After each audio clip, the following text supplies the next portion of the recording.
Hello. Hello. It's been a while since we've both done a video. Yes. I did a video yesterday on my bike ride. Oh, nice. Yep, that I posted of why I haven't been on YouTube, but I have plans of really doing more YouTube. Just our summer has been crazy because lack of staff at the restaurant, kitchen staff specifically. And yesterday I posted an article on my Facebook from the Washington Post. The article's called "The Crippling Problem Restaurant Goers Haven't Noticed, but Chefs Are Freaking Out About." Yeah. There's a major problem in restaurants right now. Major problem. We know a lot of restaurateurs all around the country, and we're all going through the same problems in the restaurant. Staffing, kitchen staff. Now, don't get us wrong. We have a lot of great staff here. We have staff that have been with us 4 or 5 years. We even have somebody in the kitchen that's been with us 12 years. And so we have a lot of great staff. I want to preface that, but there's never enough of the good staff or the great staff to make the whole operation run smooth. Now, we've been blessed the last many years where we could have walked into our restaurant on a dime and said, "Hey guys, we're going away this weekend," without giving them notice, and there's enough staff, enough qualified staff that's here to just make the operation flow. But this year we haven't had that luxury. We had 3 people leave. I did talk about this in my video yesterday. 3 people leave. Our chef, who was with us for almost 3 years, he left, went to do his own thing. Good luck, you know, people grow, people do things right. We had one person who quit on a whim, who was very cranky, very talented and very cranky, but they're a hindrance to the organization. No matter how good they are, if people don't get along with them, they're not good. So he quit, perfectly fine.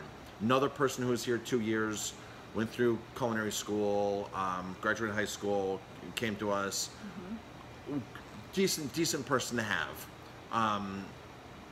So they're all gone now. So we've been going through this summer of training people in the kitchen, and it's been you and me a lot of days in the kitchen. It's been Courtney, our daughter, in the kitchen, and it's just been, we're busy. The good thing is it's forced us to change our systems in the kitchen.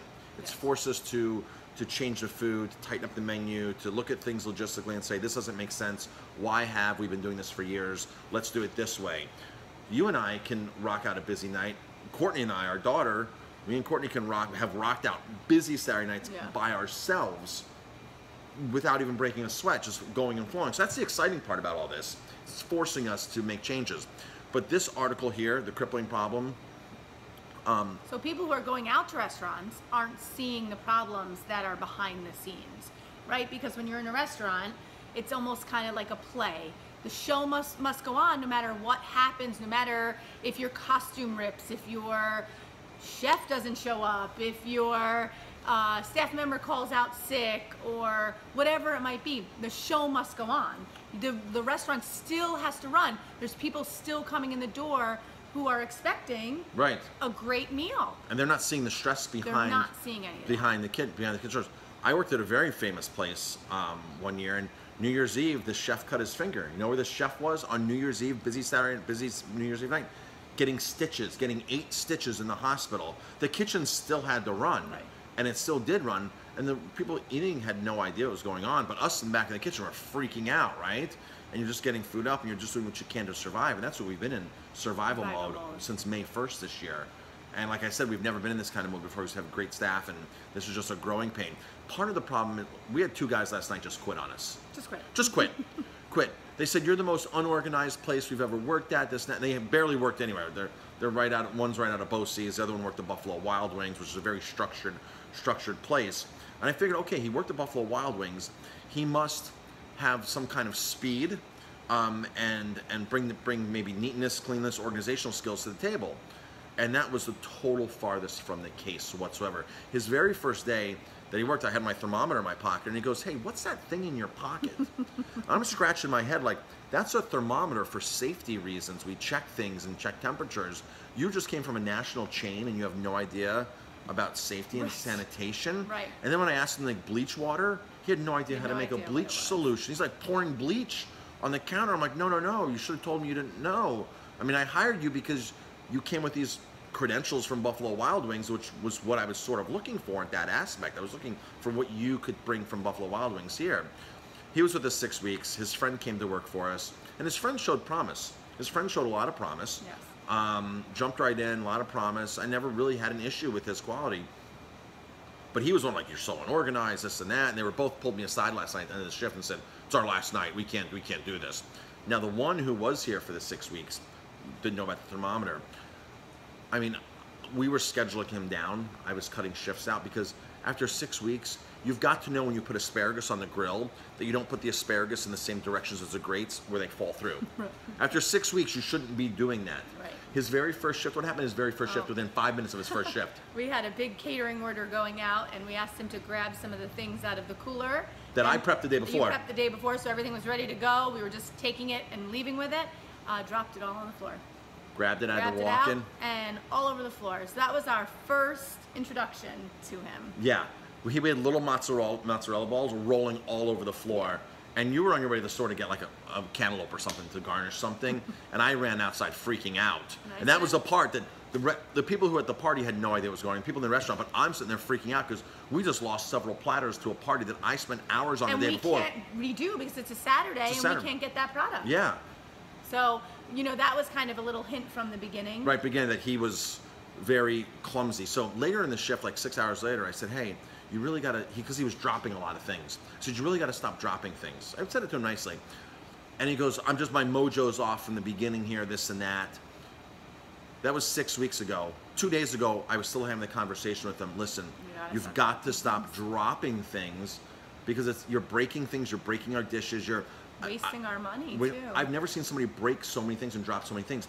You missed this. The other day, he was making pizza, and he was taking the toppings, and he had his literally hand 2 feet above the pizza, dropping it on the pizza. And I'm like, what are you doing? I was like, you don't make pizza like that. You're making a mess all over the place. And he goes, well, the stuff sticks to my hands. I said, you're the first cook in 14 years who've had stuff stick to his hands. Do the pizza the proper way.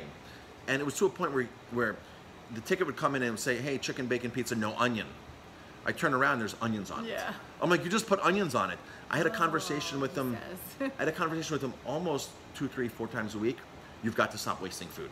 You've got to stop. You've got to read tickets. You've got to understand whether it was one ticket or we had 5 or 6 tickets on the rail. One ticket meaning there's nothing else going on. He was making a mistake. Just making mistakes and wasting food. I said, I can't make money when you just waste my food. But yet I'm the one who's disorganized. He said to me, he goes, after 6 weeks, I still don't know a lot of stuff here.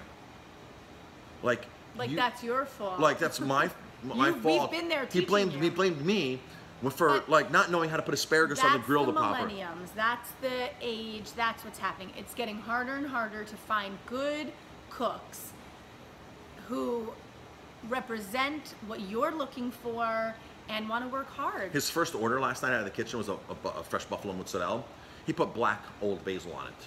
I looked at him and I said, you can't serve that. And again, it goes back to the whole thing. Don't disrespect our guests. You've been here 6 weeks. If you haven't learned by now not to use fresh basil, and what it was, we're closed on Wednesdays, so there's basil on the line from Tuesday night, and now it's Thursday, and he's trying to serve basil that's non-servable, and puts it all over the plate, and I'm like, you can't serve that. And he's scratching his head like, why? I'm sorry, you're not learning in 6 weeks because you're not smart. Right. You don't put bad food on a plate. And we've had that discussion with him many, many, many times. So he pulls me aside last night. I can't do this anymore. I'm this and that, and you're unorganized. I'm unorganized because I'm dropping and breaking stuff and doing and all this. I mean, the list went on and on what we deal with some of these people, but yet we're the bad people. And like I said, most of our staff, fantastic. We love a lot of our staff. We did staff beach day this week with a bunch of them. We took them to the beach in the Roman time van. But it's just that last part of getting the whole complete. There's a shortage of kitchen staff. So here's the real reason why there's a shortage of kitchen staff. And somebody made a comment the other day on my Facebook, just raise your prices $1 on every dish and you can pay everybody properly. Wait staff, our wait staff makes what, $17 to $30 an hour. Right. But between a 16-year-old busser and an experienced server, the wage is $17 to $30 an hour. That's with their $7.50 an hour from us. That's minimum wage, by the way, from the state. And their tips.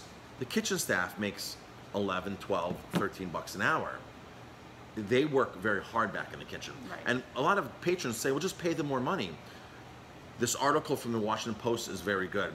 It says the average restaurant makes 4.5% profit. That means if you do $1 million and you're a super busy restaurant, $1 million is a busy restaurant, folks. Like an Applebee's does $2 million in a big location like they are, $2.5 million. You're in a very busy spot, doing $1 million in sales. You're only bringing $45,000 profit to the bottom line. That's nothing, folks. To be able to all of a sudden increase your payroll by 10, 20, 30,000, there's no money. Right. And most restaurants don't even make 4.5%. They're losing 4.5%. And guests just think, oh, just pay your staff more. They deserve it. Pay your staff more. We're going to be forced into a situation where minimum wages keep going up. And people have said to me, Marcus, every restaurant's in the same boat. I said that's not true, because people down the street are paying their chefs $900 a week for 90 hours. They're barely paying them $10 an hour. Their wait staff, they're paying them cash off the books, $40 for a $12 shift. Folks, it's $7.50. 12-hour shift. 12-hour shift. It's $7.50 minimum wage on the books is what it is. So a lot of these restaurants are cheating the system, and yet we follow it to the T, and like I said, we've never experienced this before. We're now experiencing what everybody's talking about. So, all of our friends, we have a friend who owns many restaurants, 30, 40 restaurants. He has a commissary kitchen where they bake all their goods and send it to other restaurants. He told me this last year, he goes, Marcus, we're buying more things than we ever have before. We just can't make, he goes, we can't even make icing for our cakes anymore. We have to buy the icing. It doesn't make sense to have manpower to try to do this. Right. So everybody's feeling the crunch. It's a great article from the Washington Post. The crippling problem restaurant goers haven't noticed, but chefs are freaking out about. And to all of our staff members who have done a great job, present and past, thank you so much. We really appreciate it. I have a person. And we just need to put that energy out there and find some really good staff. Yeah. Yeah. So. Be appreciative of those who go out to eat. Yeah. What happens. Yeah.